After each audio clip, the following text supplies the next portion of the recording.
Assalamu alaykum. German tilini öğreniyotgan tirishchan do'stlar, yaxshimisizlar? German tilini sapiringlar qanday ketib bordi? Bu videoda men german tilida eng ko'p qo'llaniladigan 100 fe'lni, germanchisini va uyg'urchasini o'qib o'taman.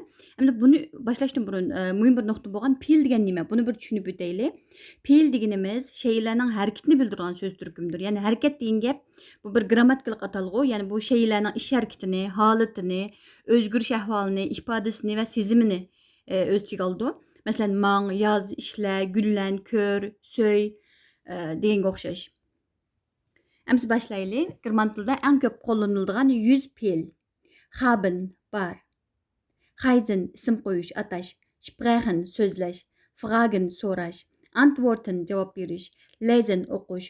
Vorlesen boshqasiga ovozli o'qib berish. Wohnen yashash, ma'lum bir yerda o'ltirish, uyi ma'lum bir yerda bo'lish ya'ni. Lernen o'rganish. Schreiben yezish. Hören anglash, tinglash. Kommen kelish.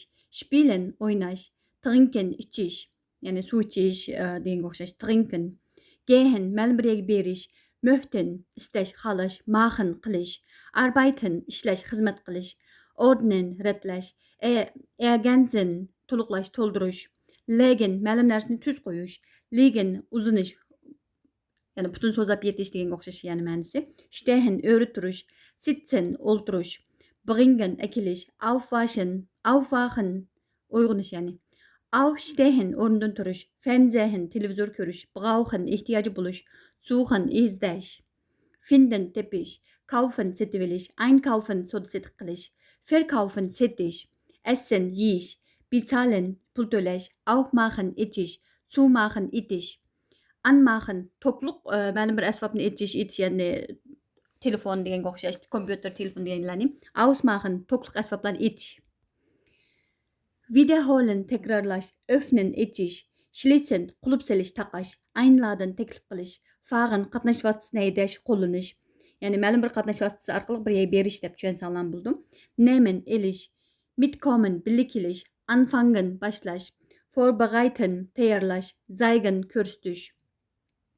Feiern tabriklash. Mitbringen birga kelish. Besuchen yo'qlash, ziyorat qilish. Waschen yuvish. Einschlafen uxlab qolish. Schlafen uxlash. Duschen munchuq tushish. Schwimmen suzish. Bekommen elish, erishish. Mitnehmen yeniga elib olish. Kochen tamaq etish. Schneiden kesish. Holen ekilish. Sehen ko'rish. Aussehen ko'rinish. Warten saqlash. Geben berish ya'ni. Leben yashash. Reden paranglashish. Wünschen tilak tilash. Abholen bir yerdan elib olish. Anrufen telefon qilish. Markieren ishoratlash. Üben mashq qilish. Erzihen cho'ng qilish, yetildirish. Heiraten to'y qilish. Abfallen yiqilib tushish. Fahrrad fahren velosiped haydash. Bestigen sayohat qilish, ko'rish. Radio hören radio anglash. Reisen sayohat qilish. Einsteigen qatnash vositasiga chiqish. Aussteigen qatnash vositasidan tushish, ya'ni mashinaga minish, mashinadan tushish deganga o'xshash. Fehlen kam bo'lish. Wissen bilish. Kennen tunishish. Parken qatnash vositasini to'xtatish, mashina to'xtatish degandek. Rauchen tamak chekish. Ausfüllen to'ldirish. Mieten ijara elish. Abwaschen yuvish. Ansehen qarash. Gehören tava bo'lish, ma'lum bir narsa tava bo'lish. Mögen yoqtirib qolish. Lieben suyish. Glauben ishonish. Sollen kerak lozim.